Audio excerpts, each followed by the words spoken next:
First off, I was really proud of our players. I think that we built a group of men and team that know how to play with resiliency, composure.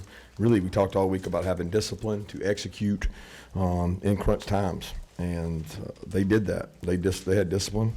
I thought that our first 3 points came on them jumping off sides, and our kids were disciplined enough to stay on sides, and we stole a drive there. Give Missouri a lot of credit. I think Eli does a great job. Man, that team's hard to play. I count him as a 3-year starter quarterback. I don't know if that's exactly right, but he played against us here 3 years ago, and they've got tremendous skill and great size on the defensive line. So our kids played really hard. The difference in the game was probably kicking game this time, and Woodring coming through and Muse's returns, and some critical red area stops. And that's what games come down to. He actually said it during the week. Third down in red area, we would look back on as being major critical spots, and they played well in the red area defensively, and we played well in the red area defensively. And a great team, great games, what the SEC is all about, and our reward is we get to do it again next week. So it's what the life in the SEC is. With that, I'll open it up. What about the interception of Stackhouse? Man. What you saw on that play and how important it was? It's huge, biggest play in the game. It was slow motion. We told him after the game we had to get the piano off his back because he said he took out and he just knew he was going to score, and he didn't realize how far he had to run, and he was out of breath about halfway. I thought Jalen Walker did a great job, just a great example of having discipline to not block somebody or clip somebody in the back, and I thought he did a great job there. You mentioned Peyton, but hitting a career long in a really big situation, what do you find that says, the fact he couldn't come through in that game? Yeah, it shows we have a lot of faith in him, trust in him. I think the toughest call I had all night was on 4th and 5. There's a lot of analytics that will tell you not to kick that field goal because a 6-point differential just tells them they get 4 downs, and you just invited them to have 4. But I thought there was a chance we might have another chance at a field goal, and 3 and 3 would make 9. But if we don't hit the field goal, or we hit it and they go down and score, it's certainly a tough situation. You got to have confidence in the rest of your team; they can stop them. We got about half of that 3rd down back, and there was a consideration there on 4th and 5 to go for it. But because of Peyton and what he's been able to do, we kicked it. Coach, I think I noticed Kamari Lasser in the slot. I guess when did the decision to move him in there, and what does it do for your defense to have a guy that can go do that? Well, Kamari's a talented football player, and when he first got here as a freshman, we had times that we worked him in the slot and we cross-trained because he's a matchup, really physical tackler, really tough guy. And as we watched them during the week, we felt like we needed to have a weapon, some answers in the slot. And to do that, you got to have guys that can go out and play outside. And Dalen and Julian had to go out there and play, and they made some good plays. They had some really close PIs that were tough calls, and they had some really tough back shoulder throws. And when you take Kamari off in that boundary spot, you open yourself to those throws. So we think we have good corners that can play, and Kamari allows us. We're lucky that we have defensive players versatile enough to try to match up to some things they did. Why do you think this team has failed to make the plays to keep you guys motivated when you've had so many tight games? I think they believe in our system. We have built a culture of competitive edge in the 4th quarter. We believe that we're the best conditioned and that we're going to win the game in the 4th quarter. We're going to rely on each other. I got goosebumps down my back when they went down there and scored, and Cedric Van was yelling at the defense to run off the field. We got your back. We're going to be fine, because Missouri put together a really good drive, kind of drove it down our throat, and hit us on a lot of fast ball runs. And Ced was telling those guys, jog it off, we're going to be fine. And there's a lot of dang leadership out there, man. We got some really positive leaders. Kirby, in these tight games, is the locker room scene pretty much the same in terms of, obviously you guys come out in the second half and you do what you need to do to pull out W's? Look, all games are going to be tight. I don't know, like y'all are acting like we're having tight. Tight games are what you do in the SEC. There's the margin of victory. It is hard to win. Kieris and Broderick just came out to me and said, Coach, it's hard to win. Make sure these guys enjoy it, because they realize how hard it is, across the NFL. It's hard, man. You're going to get every team's best shot, and I thought our guys played a really good football team tonight, and we practiced really well prepared for it. I was proud of the way they played. I don't know if that answers your question, but the locker room's great. I mean, they've been in these kind of battles. You guys scored on your first 4 drives at halftime and when you run the clock out there. What sort of changed with this offense, especially when going into the half you have 2 3-and-outs right before then? I don't know. I'll have to watch it and see. I can't really tell you what changed. I know that we have a potent offense. We have a lot of weapons. We have a lot of guys that can use, and we got a guy that can get it to them. We got good pass protectors. We got good run blockers. You know, I didn't think we ran the ball overly well in the first half or the second half. You know, the second half had some moments, and you got to be able to control line of scrimmage. You can't live your life in second and long all game, and I thought we had a lot of second longs. They won first down more than we did, and Mike did a good job staying with it and sticking with the plan. We were very committed to the run when most teams would have abandoned it. Kirby, Carson had a couple of key scrambles. Can you talk about what that means when he's able to get those few yards in those situations and is poised in the second half? It's hard. Look at us. I mean, their quarterback was the leading rusher probably in the first half, and it's tough on a defense when you cover everybody and he takes off. Their guy made it hard, and our guy made it hard on them. The conversions he had with his feet are just – it makes you as a defense coordinator not want to call certain things, and it takes you out of your element. Kirby, Carson actually said he almost had to learn how to play football again this year since it's been so long since he took it. What has he shown you this year? That maybe you didn't know before, or maybe you did know before, or what's he affirmed you? I say it often because everybody asks that question about – I always had a lot of confidence in Carson.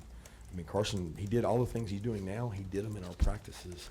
He did them against a 2021 defense that may have been one of the top 3 defenses ever, and he did it every day out there. Like, he would go against those guys and he'd be like, man, this guy ain't flinching.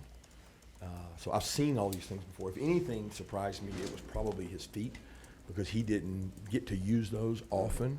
'Cause in practices, you know, it's like you can't hit him, so he takes off running. It's like we don't know if he'd have got it or not. But his composure and his decision making and his ability to change protections and know what defenses are doing. I mean, you got to give him a lot of credit. The first touchdown was probably all his. He saw something and made a change and did a great job. Sergeant Vaughn go down with an injury. Any update? Yeah, I'm not sure. I think it's a tibia or it's a fracture of something in the forearm. How do you feel like the linebackers, CJ and anyone else got out there played after he got his? Good and bad. They played before he got hurt. I mean, those guys have played all year, so we need those guys to keep coming and keep growing up. And they've done a tremendous job, and got a lot of respect for those young guys. They've worked for this opportunity, and they go out there and practice every day as hard as they can. And they're really good football players. CJ and Raylan are very talented, and they got thrown in the fire tonight more than normal. You know, do you like the preparation process for these games, or do you like the games? Which is more Both. fun, whatever? I like both. I mean, if you don't like it, I shouldn't do it. You know, it's like, what am I doing this for? If I'm gonna spend this many hours and countless hours up at the office till 10:30 at night, coming in at 7. I mean, there's a lot of preparation goes. It was fun to game plan for this one because it was a little more chess match with them. The way they're playing, they're not traditional.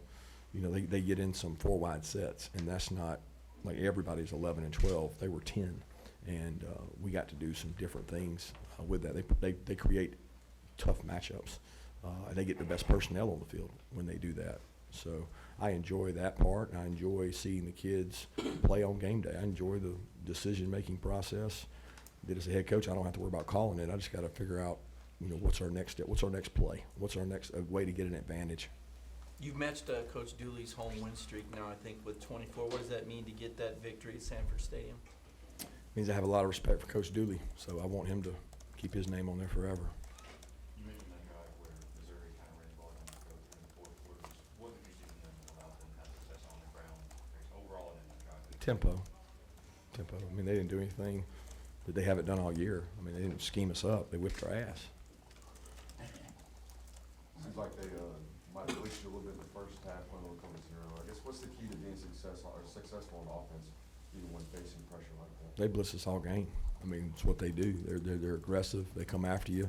They make you beat them, and they come hard. They got 3 sacks on a team that we had not given up many sacks, and I think they ended up with 3 sacks. So they're very aggressive. You got to have answers. We worked hard on that. They know that. They know your answers. So it's a matter of it's a cat and mouse game of, you know, are you going to get a better answer than they got and respond to it? And they won some and they lost some.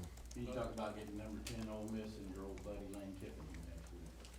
Yeah, got a great team. I mean, go get to work on them tomorrow, and a lot of respect for what Lane's done and built there. He's a tremendous offensive mind. He's gone out, and they're playing good defense now too. So it'll be a hell of a matchup because they got a really good football team. Can you talk about what happened to Kamari when he went down? He just had his back spasm. I mean, he was fine. I think he just wanted to get up and celebrate so everybody would cheer him. Glad had it. He loves the moment. Yeah, he wasn't with us for personal reasons. Glad had another big game. Can you talk about McConkey's continued contributions coming off the back? Yeah, what are you asking about, Ladd? If you can just expound on his play today. Yeah, awesome. I mean, great competitor. We finally completed a post for the first time all year that he drove in there, and Ladd went up, made a play, and I thought Ra had a chance for one early. I thought the guy might have got there early, but we didn't get the call, and then Ladd hit the one later. He made some people miss. I mean, the one play, we didn't block a guy. I mean, we threw bubble out there and didn't block it right, and Ladd made him miss, and big play of the game is playmaker. Players make plays, and he did. Did you say that? No chance. No chance. I don't think he had 18 miles an hour on his bike or a car. Did you say this was your toughest test of the season? They're all tough, bro. They're all tough. There's no difference. They're all tough. We talked all week about what you learned about your team last year when you guys played Missouri. What do you feel like you learned about your team in this year's game? A lot of the same things. We got a disciplined football team. They do what we ask. We don't get a lot of stupid penalties. They believe in each other. They believe that if they don't win the last moment, they'll win the next moment. And if you win enough moments, you could be pretty good. And we won enough moments tonight. What's the key to playing good defense in the red zone? Stop the run. Like, if you can stop the run, you're going to make them do what? Throw. If you have to throw with less area, because there's a back line back there, they don't give you 7 for catching it behind it. So you can sit on routes and squat on things. It forces you to run the ball. If you can't, it shows up big time in the red area. If you can't stop it, it shows up big time in the red area. Just wanted to ask about Marcus and his status after he was shaken up after that play. If you could have gone back in and you needed him, would he have gone back in? I don't even know the answer to that. I didn't realize that he didn't go back in. I remember the play you're talking about, but I didn't get any updates and don't know. I mean, I think he's okay. He was talking after the play, but I can't confirm that. How was Missouri different from last year to this year? I mean, obviously, really good team both times. Yeah, very similar. I mean, a lot of the same offensive plays. He went out and hired an offensive coordinator that brought some new wrinkles in. They're big defensively. Number 6 is a just grown man and one of the hardest people to block in our league. They are really good. They have a good football team. They play sound, good, everything. Special teams, they're sound. It's not like you go in going, ooh, I got them here. You're trying to create an advantage, and it's hard to get a great field goal kicker. I mean, Coming on the stretch, do you feel like you guys are playing y'all's best ball, in November? I don't know. I mean, I think we've gotten better. I think we got to continue to improve. I thought we had a great week of practice, Florida. I thought we had a really good week of practice this week. I expected to play well, and I thought our kids came out and competed hard.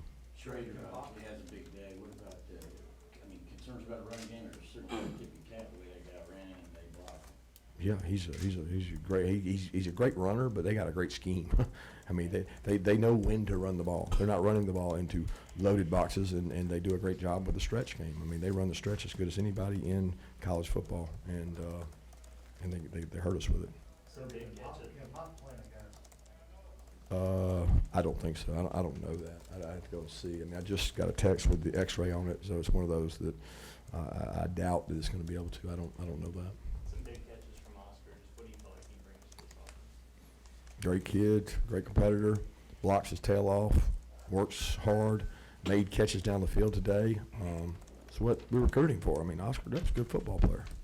Coach, should we expect the red zone package for the front man to be fully developed, or is it just Well, we saw a look we thought we liked, and thought we liked it. I've told Mike and them that he gives us a extra dynamic there, and we didn't execute it very good. It wasn't his fault, and I was glad they used it because I trust Brock. I think he brings an extra dynamic to the game. How did Dom handle the week, and how do you think what it meant to him to get in the end zone against his old team?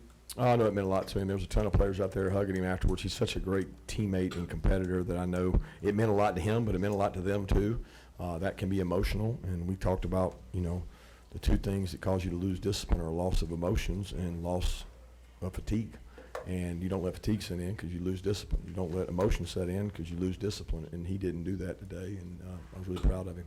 Let's take two more questions.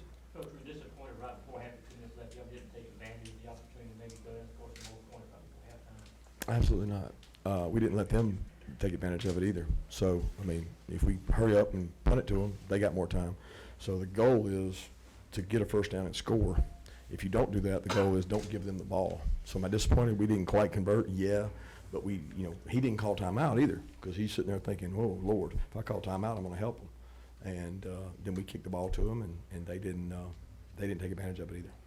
The fans were booing after you decided not to kind of go for it. How do you feel about it? Which time?